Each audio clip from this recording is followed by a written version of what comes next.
Николай Христов и продължаваме разговора за налекия труд на полицаите в тези много емоционални за столицата дни, 20 дни на протести вече. Преди 8 чухме директора на столичната полиция Ивайло Спиридонов. Сега включваме в разговора председателя на Синдикалната федерация на служителите в МВР Валентин Попов. Здравейте!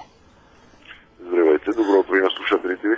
Господин Попов, вие каква информация имате? Колко са случаите до момента на полицаи, които не са издържали на напрежението и на дългото стоене по охрана на протестите и са потърсили медицинска помощ? Нямаме пълна информация по този въпрос. Най-малко един колабирал по време на изпълнение на задължението си колега има. Смятам, че напрежението у колегите, най-вече в София, започва да се натрупва и се страхувам, че може да започне да дава кумулативен ефект. Добре, да ви попитам в случая с този служител на СДВР, който е починал. Той е бил служител на специализираните сили в СДВР.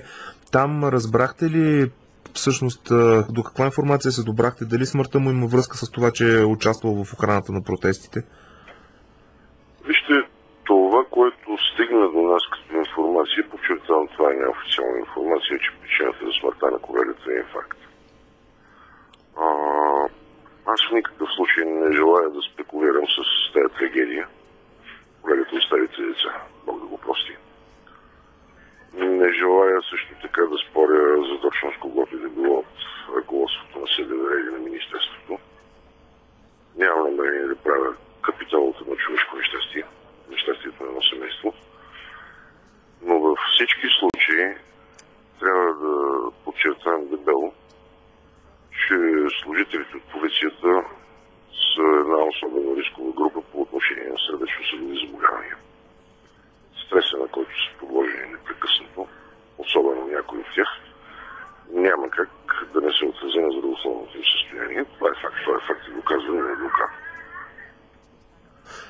На 24 юни ние поставихме пред министър Йовчев въпроса, че има служители, особено в СДВР, които са на път да изчерпат лимита от извънреден труд, който може да бъде овъзмезден по някакъв начин в рамките на позволеното от закона.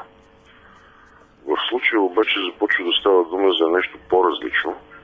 Става дума за наистина сериозен извънреден труд, който се натрупва за сравнително къс период от време и който е на път да започне да не позволява на колегите да се възстановят от едно излизане на работа до следващото. Междусменната почивка, страхуваме се, е на път да се окаже недостатъчно, за да позволи възстановяване на колегите. Всичко това натрупано не може да не се отрази на здравето им. Вие ще потърсите ли среща с вътрешния министър Нова, на която да обсъдите това, което се случва? Най-вероятно. Като начало ние поискахме от директора на СДВР информация, помолихме да бъде извършена спешна проверка и да не бъде дадена информация колко е натрупания до момента извънреден труд на служители от СДВР, от полицията най-вече. Имам предвид охранителна полиция и специализираните полицейски сили.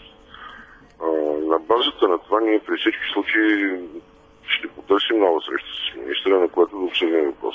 Защото, пак казвам, ако на предишната ни среща ставаше дума за извънреден труд, който няма да може да бъде компенсиран, сега става дума за нещо по-различно. Става дума за натрупване на извънреден труд, който може да се окаже, ако не вредно при всички случаи за здравето, но ако не опасно за здравето и за живота на колегите, то най-малкото няма да може да им позволи да се възстановяват пълноценно и да изпълняват нормално задълженията си.